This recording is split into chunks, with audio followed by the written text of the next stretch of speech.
નવસારી લોકસભા સામાન્ય ચૂંટણી 2024 અંતર્ગત આજરોજ મતદાન પ્રક્રિયા પ્રારંભ થતાં મધ્યપ્રદેશના મહામહિમ રાજ્યપાલ શ્રી મંગુભાઈ છગનભાઈ પટેલે Navsari Saint Francis of Assisi convent high school Navsari ખાતે તેમના ધર્મપત્ની અને દીકરાઓ સહિત સહપરિવાર મતદાન કરીને લોકશાહી પર્વની ઉજવણી કરી હતી।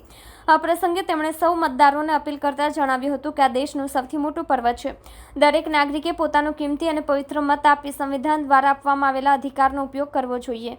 તેમણે સૌને અચૂક મત આપવા વિનંતી કરી હતી। મોટું પર્વ છે, પર્વની ઉજવણી દરેક નાગરિકે પોતાનો કિંમતી અને પવિત્ર મત આપીને જે આપણને સંવિધાનમાં જે હક આપ્યા છે તેનો આપણે જરૂરથી ઉપયોગ કરવો જોઈએ। સમગ્ર ગુજરાતની પ્રજા અને આમ તો સમગ્ર દેશની પ્રજાને